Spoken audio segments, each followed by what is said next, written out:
नमस्कार दोस्तों, मुकेश अंबानी और रतन टाटा। आज हम लोग इस वीडियो में भारत के दो ऐसे टाइकून्स के बारे में बात करने जा रहे हैं जिनमें से एक बहुत ही लैविश लाइफस्टाइल के साथ अपनी जिंदगी जीते हैं और दूसरे जो हैं वो एक बहुत ही आराम की लो की जिंदगी जीते हैं। एक तरफ अगर हम लोग मुकेश अंबानी जी को रखें और दूसरे तरफ रतन टाटा जी को, तो मुकेश अंबानी जी 6 कंपनीज के मालिक हैं और रतन टाटा जी 100 से भी ज्यादा कंपनीज के मालिक हैं। लेकिन फिर भी जब अमीर लोगों की लिस्ट आती है उसमें कभी भी रतन टाटा जी का जिक्र भी नहीं होता है। ऐसा क्यों है? और मुकेश अंबानी जी का नेटवर्थ 116 बिलियन डॉलर से एशिया का सबसे रिचेस्ट मैन उनको माना जाता है, लेकिन असलियत में पूरा एशिया का रिचेस्ट मैन है कौन? आइए देखते हैं इस वीडियो में। Dream big. Align your passion and purpose in life with a goal. The greatest pleasure I've had is trying to do something that everybody says could not be done. बात की शुरुआत करते हैं चलिए मुकेश अंबानी जी से। अभी हाल ही में मुकेश अंबानी जी के छोटे बेटे अनंत अंबानी जी की शादी हुई, जिस शादी में मुकेश अंबानी जी ने पैसे को पानी की तरह बहाया और 5,000 करोड़ से भी ज्यादा रुपए उनकी शादी में लगा दिए। मुकेश अंबानी जी सिर्फ भारत के ही नहीं पूरे एशिया के सबसे रिचेस्ट आदमी माने जाते हैं और उनकी नेटवर्थ फोर्ब्स के हिसाब से 116 बिलियन डॉलर्स से भी ज्यादा है। देखिए, मुकेश अंबानी और रतन टाटा के बारे में एक बात तो कॉमन है कि दोनों ही एक सिल्वर स्पून लेके पैदा हुए थे, यानी कि दोनों को ही शुरू से एक बिजनेस मिल चुका था, एक बहुत ही बड़ा बिजनेस, और दोनों के कंधों पे ये जिम्मेदारी थी कि इस बिजनेस को कैसे वो बड़ा बना पाए। मुकेश अंबानी जी का जन्म 19 अप्रैल 1957 को अदन में हुआ था, जो कि यमन में पड़ता है। मुकेश अंबानी जी के पिताजी का नाम है धीरूभाई अंबानी। देखिए, 1957 में ही धीरूभाई अंबानी ने रिलायंस की नींव रख दी थी। वो भारत आके 1 लाख रुपए लगाए थे और यहाँ आकर उन्होंने मसाले के बिजनेस की शुरुआत की थी। लेकिन उन्हें धीरे धीरे ये पता लगने लगा था कि भारत टेक्सटाइल इंडस्ट्री में बहुत ही ज्यादा ग्रो करेगा। इसके बाद वो धीरे धीरे टेक्सटाइल इंडस्ट्री की तरफ भी बढ़ने लगे थे और पॉलिएस्टर जैसी चीजों का वो ट्रेडिंग करने लगे थे, यानी कि बाहर के देशों से वो खरीदते थे और भारत में उसे यूज किया करते थे, लोगों को बेचा करते थे। लेकिन फिर आगे जाके धीरूभाई अंबानी इसी पॉलिएस्टर को भारत में मैन्युफैक्चर भी करने लगे थे, क्योंकि इनका ये मानना था कि बाहर की कंट्रीज को पैसा देने से अच्छा हम भारत में ही अपना जो सामान है उसे पूरा बनाएं और अपनी टेक्सटाइल की जो इंडस्ट्री है उसे बहुत ही तेजी से ग्रो करें। देखिए, टेक्सटाइल की इंडस्ट्री में धीरूभाई अंबानी बहुत ही ज्यादा नाम कमा चुके थे और एक समय पे उन्हें भारत का टेक्सटाइल किंग भी माना जाता था। लेकिन जैसे ही समय आगे बढ़ने लगता है, ये धीरूभाई अंबानी को पता चलने लगता है कि ये जो टेक्सटाइल इंडस्ट्री है वो ज्यादा दिन नहीं टिकेगी। भारत में एक बहुत ही बड़ा चेंज आने वाला था और वो था पेट्रोकेमिकल का एक बहुत ही बड़ा रिवॉल्यूशन, और वो लाने वाले थे खुद धीरूभाई अंबानी जी। तभी 1981 में धीरूभाई अंबानी ने डिसाइड कर लिया था कि वो भारत की पहली पेट्रोकेमिकल रिफाइनरी खोलेंगे और उनके बेटे मुकेश अंबानी, जिनको बचपन से ही बिजनेस का बहुत ही ज्यादा शौक था, जो कि पढ़ाई में भी बहुत ही ज्यादा तेज थे, वो उन्हें भारत वापस बुला लेते हैं अपने इस बिजनेस में सपोर्ट करने के लिए। अब उन्होंने इंजीनियरिंग भी कर रखी थी केमिकल में, तो उन्हें ये पेट्रोकेमिकल का जो सेक्टर है वो देना सेंस बनता था। तो मुकेश अंबानी इसके बाद 1981 से ही इस पेट्रोकेमिकल के बिजनेस को पूरा का पूरा संभाल लेते हैं और उसे आगे बढ़ाने में धीरूभाई अंबानी की मदद करते हैं। इसके कुछ ही साल बाद अनिल अंबानी भी अपने पिताजी के साथ धीरूभाई अंबानी के साथ बिजनेस में जुड़ जाते हैं और वो भी अपने पिताजी के बिजनेस को आगे बढ़ाते हैं। लेकिन फिर 2002 का समय आता है जब धीरूभाई अंबानी की डेथ हो जाती है। इसके बाद अनिल अंबानी और मुकेश अंबानी के बीच में ये जो पूरा रिलायंस का एम्पायर था वो डिवाइड होना था। 2005 आते आते कोकिलाबेन अंबानी, जो कि धीरूभाई अंबानी की पत्नी थी और अनिल अंबानी और मुकेश अंबानी की माताजी थी, वो पूरा रिलायंस का जो एम्पायर था उसे दोनों बच्चों में डिवाइड कर देती है। जितनी भी पुरानी कंपनीज होती है वो मुकेश अंबानी को मिलती है, जितनी भी फ्यूचरिस्टिक कंपनीज होती है वो सारी की सारी अनिल अंबानी को मिलती है, जिसके बारे में हम लोग किसी और वीडियो में बात करेंगे। लेकिन आज हम लोग मुकेश अंबानी के बारे में बात करते हैं। मुकेश अंबानी को सारी पुरानी कंपनीज मिलती है और मुकेश अंबानी के कंधों पे एक बहुत बड़ा दारोमदार आ जाता है, बहुत बड़ी रिस्पॉन्सिबिलिटी आ जाती है, कैसे वो सारी इन पुरानी कंपनीज को आगे बढ़ा देंगे। लेकिन पेट्रोकेमिकल के मामले में मुकेश अंबानी जीनियस बन चुके थे और भारत के बिजनेस सेक्टर में उनका एक अभी तक बहुत बड़ा नाम बन चुका था। मुकेश अंबानी इसके बाद अपने पेट्रोकेमिकल प्लांट को बहुत ही तेजी से आगे बढ़ाते हैं, लेकिन वो अपने इस बिजनेस को धीरे धीरे ब्रांच भी करने की कोशिश करते हैं। अब आपको समझने की ये बात जरूरत है कि ये जो बड़े बड़े बिलियनियर्स होते हैं, बड़े बड़े लोग होते हैं, बहुत ही ज्यादा फ्यूचरिस्टिक होते हैं, यानी कि फ्यूचर के बारे में पहले से ही सोच लेते हैं कि भारत में क्या नया आने वाला है, क्या रिवॉल्यूशन आने वाला है। जब आप किसी बड़े आदमी के बारे में पढ़ेंगे तो आपको एक चीज कांस्टेंट दिखेगी कि वो फ्यूचरिस्टिक होते हैं। रिलायंस इंडस्ट्रीज लिमिटेड, जिसके मालिक खुद अंबानी जी हैं, 48 से लेकर 50% स्टेक है मुकेश अंबानी जी का इसमें, वो भारत के कई सेक्टर में बहुत सारी चेंजेस लाती है। लेकिन फिर 2016 का समय आने वाला था और ये वही समय था जब भारत में जियो लॉन्च होने वाला था। और जियो की कहानी बहुत ही ज्यादा इंटरेस्टिंग है, क्योंकि 3G 2G का बेडिंग होता है सबसे पहले कि कौन इसे खरीदेगा, कौन इसके राइट राइट्स लेगा। तो सारी कंपनीज जो उस समय थी 2015 के समय में, वो 2G और 3G के पीछे पागल हो चुकी थी। लेकिन उसी समय इन्फोटेल जो कंपनी थी, ये बहुत इंपॉर्टेंट कंपनी थी, ये 4G पे बिड कर रही थी और 4G एक नया चीज था भारत में। लेकिन इन्फोटेल इसके पीछे बहुत ही ज्यादा एक्साइटेड थी और वो लोन बिड करती है इस 4G में और वो पूरा का पूरा बिड जीत जाती है। और आप सोच सकते हैं इसके मालिक कौन बन जाते हैं। इन्फोटेल का आधा से ज्यादा जो शेयर होता है वो जियो खरीद लेता है, यानी मुकेश अंबानी की कंपनी खरीद लेती है और मुकेश अंबानी इसके बाद बहुत ही अमीर आदमी बन जाते हैं। और आपको वो समय याद होगा जब जियो फ्री में इंटरनेट दिया करता था और फ्री में पूरे भारत को मजा देता था। आप जिस सेक्टर का भी नाम लेंगे, मुकेश अंबानी उस सेक्टर में आज मौजूद हैं। आजियो से लेकर जियो मार्ट, जियो सिनेमा, जियो सावन, वूट, INBC, कलर्स टीवी, बुक माई शो और ऐसी कई कंपनीज के या तो मालिक है मुकेश अंबानी जी, या तो इन कंपनीज में एक बहुत बड़ा शेयर होल्ड करते हैं मुकेश अंबानी जी। अब इतना सारा पैसा है मुकेश अंबानी जी के पास। जब धीरूभाई अंबानी जी का देहांत हुआ था तो उनकी नेटवर्थ $25 बिलियन बताई जा रही थी और आज उनके बेटे मुकेश अंबानी की नेटवर्थ $116 बिलियन पहुंच चुकी है सिर्फ और सिर्फ 22 साल में। क्या किया ऐसा मुकेश अंबानी जी ने, और इतने सारे पैसे से वो क्या करते हैं? क्या वो गरीबों की मदद करते हैं? बहुत सारे लोग हमारे कमेंट सेक्शन में बोलते रहते हैं कि वो कभी भी गरीबों की मदद नहीं करते। इतना सारा पैसा अपने बेटे के बेटिंग में लगा दिया, गरीब को दे देते वो।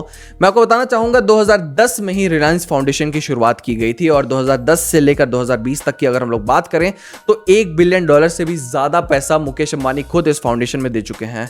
ये जो रिलायंस फाउंडेशन है ये कई लोगों की कई सेक्टर्स में मदद करती है, चाहे वो हेल्थ केयर हो, एजुकेशन हो या फिर कोई सा भी और सेक्टर हो। ये गरीब लोगों की बहुत ही ज्यादा मदद करती है। ईशा अंबानी खुद इसका चार्ज लेती है और जाकर लोगों की मदद करती है। मुकेश अंबानी खुद भारत के एक बहुत बड़े फिलैंथ्रोपिस्ट हैं और अगर आप 2018 की एक आर्टिकल की माने तो उन्हें भारत का मोस्ट जेनरस मैन का भी अवार्ड दिया गया था, क्योंकि उस साल उन्होंने करीबन 500 करोड़ रुपए का दान दिया था भारत में। लेकिन अब हम जिन महापुरुष के बारे में बात करने जा रहे हैं, आप जितना उनके बारे में जानेंगे आप उतना ज्यादा हैरान होते जाएंगे। जी हाँ, हम बात करने जा रहे हैं रतन टाटा जी के बारे में। देखिए, कहावत है, कुछ लोग पैसा कमाते हैं और उसके बाद लोगों की मदद करते हैं और कुछ लोग ऐसे होते हैं जो कि पैसा ही इसलिए कमाते हैं ताकि वो लोगों की मदद कर पाएं। और रतन टाटा जी जो हमारे हैं वो दूसरे कैटेगरी में आते हैं। रतन टाटा की इस एम्पायर की शुरुआत, टाटा एम्पायर की शुरुआत जमशेद जी टाटा ने 1874 में की थी, जब जमशेद जी टाटा भी एक टेक्सटाइल बिजनेस पे एंट्री मारे थे। अपने टेक्सटाइल बिजनेस को वो बहुत ही तेजी से बढ़ाने लगे थे। पूरे दुनिया में उन्होंने टेक्सटाइल बिजनेस में जो काम करते थे उनके वर्कर्स को देखा था और जमशेद जी टाटा शुरू से ही इस वर्क कल्चर को बदलना चाहते थे। वो अपने जो वर्कर थे उन्हें बहुत अच्छी अच्छी फैसिलिटी देना चाहते थे। इसलिए एक बहुत ही मशहूर कहावत है कि जूता पहनो तो बाटा का और काम करो तो टाटा का। जमशेद जी टाटा, ये जो टाटा का एम्पायर था उसे टेक्सटाइल से स्टार्ट करके अलग अलग जगह पे ब्रांच करने लगते हैं और भारत को डेवलप करने में बहुत ज्यादा मदद करते हैं। वो ये सोचा करते थे कि जब भारत डेवलप होगा तभी भारत के लोग डेवलप होंगे और तभी भारत आगे बढ़ेगा। तभी जितने भी वो स्ट्रैटेजीज लगाते थे और अपने बिजनेस में इन्वेस्टमेंट करते थे वो सारे के सारे भारत को डेवलप करने के लिए इन्वेस्टमेंट करते थे। भारत के बैकबोन को स्ट्रॉन्ग करने में जमशेद जी टाटा का एक बहुत बड़ा योगदान रहा है और इसके बारे में ध्रुव राठी जी ने एक बहुत ही अच्छी वीडियो बना के रखी है। लिंक डिस्क्रिप्शन में मैं डाल दूंगा, आप जरूर एक बार उस वीडियो को देखिएगा। इसी विजन को लेकर जमशेद जी टाटा को पता चला था कि जिस भी कंट्री में एक स्टील प्लांट नहीं होता है वो कंट्री डेवलप कभी कर ही नहीं सकती, वो कंट्री पैसा कमा ही नहीं सकती। तो इसी वजह से जमशेद जी टाटा भारत में एक स्टील प्लांट की शुरुआत करते हैं और अंग्रेज उस समय रहते हैं भारत में, आपको याद होगा ये अंग्रेजों का समय था और अंग्रेज हंसते हैं जमशेद जी टाटा के ऊपर कि कैसे शुरू करोगे तुम भाई। जमशेद जी टाटा इस स्टील प्लांट को शुरू करके दिखाते हैं और जब फर्स्ट वर्ल्ड वॉर होता है और उसमें जितना भी स्टील का काम होता है, जो टैंक्स बनते हैं, वेपन्स बनते हैं, वो सारे के सारे भारत से जाते हैं, जमशेद जी टाटा की इसी फैक्ट्री से जाते हैं। हमारे आज के जो महापुरुष हैं रतन टाटा, उन्होंने अपने टाटा के ग्रुप को 1961 में ज्वाइन किया था और उन्हें भी बचपन से बिजनेस का बहुत ज्यादा शौक था। लेकिन इनके अंदर भी जो फिलैंथ्रोपी थी, जो गरीब लोगों की मदद करने का जो क्षमता था, जो सोच था, वो कूट कूट के भरा हुआ था और ये सोच आज से नहीं, जमशेद जी टाटा के टाइम से ही चलता हुआ आ रहा है। रतन टाटा को जब ये टाटा की कंपनी सौंपी गई थी तो टाटा के पास उस समय 100 से भी ज्यादा कंपनीज थी। मैंने आपको पहले बताया मुकेश अंबानी के पास सिर्फ और सिर्फ 6 कंपनी और वो 6 कंपनी के मालिक हैं, लेकिन वही रतन टाटा 100 से भी ज्यादा कंपनी के मालिक हैं और रतन टाटा जी ने इन सारी कंपनीज को बहुत ही ज्यादा प्रॉफिटेबल बनाया, बहुत ही ज्यादा ग्रो कराया और आज उनकी कंपनी 150 कंट्रीज से भी ज्यादा में है। आज रतन टाटा की कंपनीज में 10 लाख से भी ज्यादा एम्प्लॉइज काम करते हैं। अगर आप अंबानी ग्रुप को ज्वाइन कर लेंगे, आदित्य बिरला ग्रुप को ज्वाइन कर लेंगे, एसबीआई को ज्वाइन कर लेंगे, एचडीएफसी को ज्वाइन कर लेंगे और सारे एम्प्लॉइज को मिला देंगे, तब भी आप रतन टाटा के एम्प्लॉइज से कंपीट नहीं कर पाएंगे, क्योंकि 10 लाख पहुंचेगा ही नहीं है आंकड़ा। आप सोच के देख सकते हैं इनकी ये 100 कंपनीज जो कि आज भारत के हर सेक्टर में आगे है, हर सेक्टर में सारे कंपनीज को पीछे छोड़ के टॉप पे है, कितना पैसा कमाते होंगे रतन टाटा और कितना पैसा कमाते होंगे रतन टाटा की ये सारी कंपनीज। लेकिन फिर भी जब फोर्ब्स की लिस्ट आती है, richest man of India, richest man of Asia, richest man of the world, कहीं पे भी रतन टाटा का जिक्र भी नहीं होता है। ऐसा क्यों? क्योंकि ये जो टाटा सन्स है, जो सबसे ज्यादा पैसा कमाता है टाटा के ग्रुप में, उसमें सिर्फ और सिर्फ 0.83% ओन करते हैं रतन टाटा जी। शौक लगा? आज भी अगर आप गूगल करेंगे तो रतन टाटा जी का नेटवर्थ है वो $1 बिलियन रहेगा वहां पे, सिर्फ और सिर्फ $1 बिलियन। और क्यों इतना कम स्टेक ओन करते हैं रतन टाटा जी? क्योंकि जैसे मैंने पहले बताया, सिर्फ और सिर्फ रतन टाटा फिलैंथ्रोपी में, यानी कि गरीब और दुखी लोगों की मदद करने में विश्वास रखते हैं। वो इनकी जो मेजॉरिटी है, टाटा सन्स की जो मेजॉरिटी है, वो अलग अलग चैरिटी ओन करती है। जैसे कि सर दोबारजी ट्रस्ट जो है वो 28% ओन करती है, रतन टाटा ट्रस्ट जो है वो 23% ओन करती है, और ऐसी कई कंपनीज इसमें अलग अलग प्रकार के स्टेक ओन करती है, जिसका जो ये मेजॉरिटी स्टेक है टाटा सन्स का, वो सारे के सारे ट्रस्ट ओन करते हैं।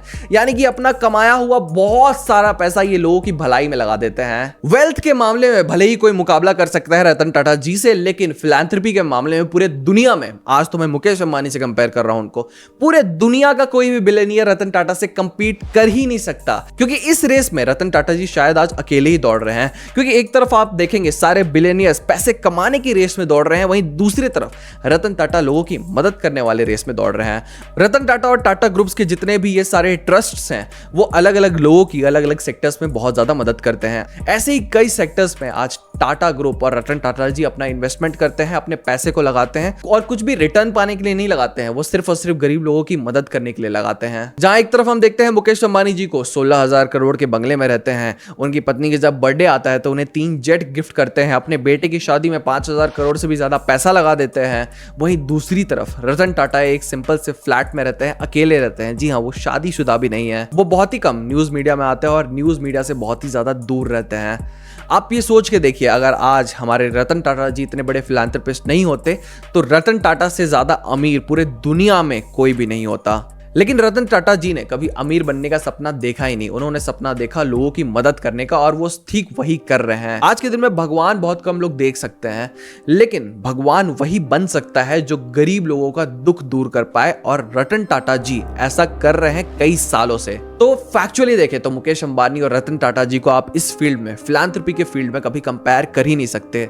इस पूरी वीडियो में आपको ये जानकारी तो जरूर मिल गई होगी कि इन दोनों में सबसे ज्यादा रिच एक्चुअली में है कौन, और क्या पैसे से ही आदमी अमीर बनता है, या फिर दिल जिसका बड़ा होता है, जो गरीब लोगों की मदद करता है, वो एक्चुअली में ज्यादा अमीर होता है। हमें कमेंट सेक्शन में जरूर बताइएगा ये बात। और देखिए, हम ऐसी वीडियोस बनाते रहते हैं, तो हमारे चैनल को सब्सक्राइब करके जाना मत भूलिएगा। आज की वीडियो में बस इतना ही, मिलते हैं अगले वीडियो में।